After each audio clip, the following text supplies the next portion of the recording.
Some money orders I mailed, and nothing ever came back. But the first package I got was a Cassie Wright pocket vagina, the premium limited edition numbered version, number 4,200. It was totally museum quality, mint condition, small enough that I could carry it to school in my jeans pocket, with my left hand tracing the folds and the soft hairs of her. In modern American studies class, I'd sit in the back row with my left fingers brailing, blind, deep in my pocket, until I knew every fold and wrinkle by heart. Ask me the state capitals of Wyoming or Phoenix, and I'd just shrug.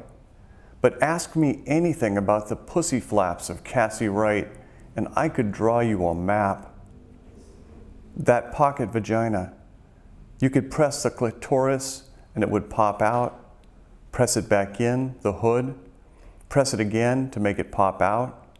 I could do this until my fingers were red raw, about to bleed. I slept with it under my pillow. My teacher, Mr. Harlan, in my dynamics of science class, one day handing back papers, he saw the calluses on my fingertips, already cracked in dark pink, and he asked if I was learning guitar. I don't know. Let's just say that those hours and weeks of constant pleasure weren't doing Cassie Wright's vagina any good either. As the vagina started to break apart, I saved newspaper delivery money until I could send away for a previously owned Cassie Wright latex breast replica. I could only afford the left one, but anyone would tell you that the left one's the better of the two. Of course, it's too big to fit in my pocket, too big for anywhere except under my pillow. It's too big to do anything but collect dust under my bed. It's hilarious, it's funny, but it's sad too, isn't it? That's the goal, yeah. That's the goal? Yeah. Why is that the goal? Because the man who taught me writing, there's a man named Tom Spanbauer who teaches a lot of people writing. He always tells us that the goal is to make someone laugh and to make them feel a little sick, but by the end to break their heart. And if you can do all three of those things, then you've done your job. So. You were reading from Snuff, your novel. Why did you choose especially this part?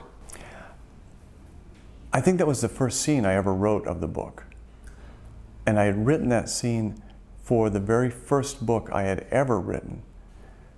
And I'd thrown all of that book away except for that one scene. And I liked the scene so much that I knew I would use it somewhere else in a different book.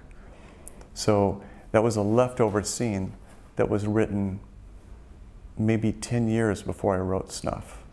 Before you were a writer, maybe? Exactly. It was one of the very first things I ever wrote. Okay. Do you remember what made you write the scene in that days?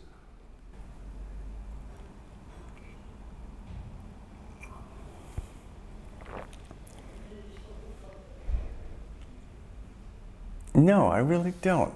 I might, but I don't remember exactly right now. You remember the day you started writing? Not that scene. I remember that scene, I wrote it when I was in my first writing class. And the people in the class were so upset by it that the professor asked me to leave. And I was thrown out of the class for presenting that scene. And that's when I found Tom Spanbauer, the writer, the teacher that became my teacher. And I'm glad I was thrown out because Tom was a much better teacher.